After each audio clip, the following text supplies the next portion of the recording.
खुलुमबाय हेलौ लोगोफोर आंनि बे खान्थेजार दैमारि इउटुब चेनेलनिफ्राय नोंथांमोनखौ गासैखौबो बरायग्रोनाय थाबाय। आसा खालामो नोंथांमोनहा आंनि भिडिअखौ जोबजासिम नायलांगोन होननानै। आं दिनै मोनसे भिडिअ नोंथांमोननो होनो आखायाव लादों। आं दिनै सेकेन्द्राबाद स्टेसननिफ्राय दिनै चेन्नाइ थांगोन, ट्रेनजों थांगोन। आं बे ट्रेना आंना दिनै 6टा 25 ट्रेन दं। नोंथांमोनहा आंनि बे भिडिअखौ नायलांनो हागोन फारि फारि, जाहाथे नोंथांमोनहा आंनि भिडिअखौ नायनानै जुदि मोजां मोनोब्ला लाइक खालाम, शेयार खालाम आरो गोजौआव होनाय बेल आइकनखौ दाबायना हो।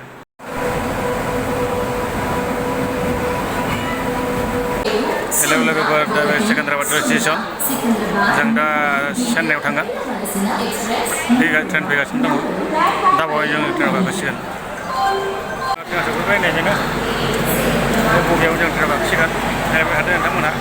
दा सेकेन्द्राबाद चेन्नाइआव थांबाय नायदो।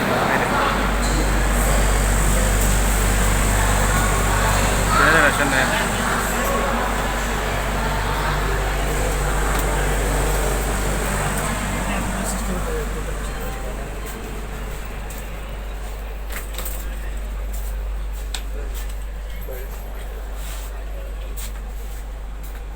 जोंना सिदा 18 आरो 19।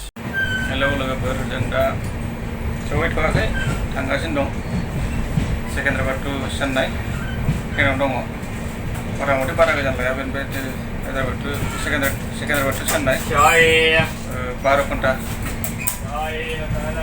मोनासिनो 6टा 25 गाखोदोंमोन, दा मर्निं 7टायाव सहैगोन। थांगासिनो दङ।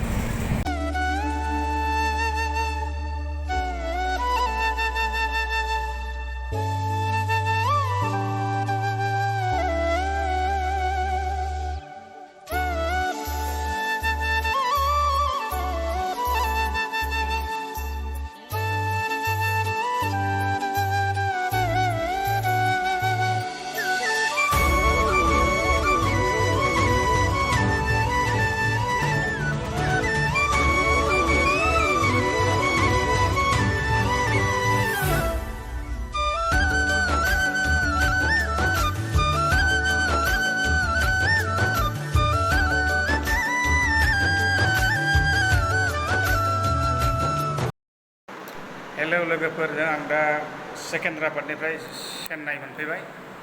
चेन्नाइ एगमराव ओंखारबाय। दा ओंखारनानै लोगोफोर चेन्नाइ एगमरनिफ्राय खमसे खम आङो आधा घन्टासो गारि गाखोनानै थांगोन। आंनि जि थानांगौ लकेसनाव थांगोन। जाहाथे नोंथांमोनहा आंनि भिडिअखौ नायनानै जुदि मोजां मोनदोंब्ला लाइक खालाम, शेयार खालाम, जाहाथे आंनि चेनेलखौ नोंथांमोनहा जौगाहोयो। आं बेखौनो नोंथांमोननिफ्राय गुरै खावलायहरनानै जाहाथे आंनि भिडिअखौ एसेयावनो जाहैबाय। गोजोन्थों, खुलुमबाय।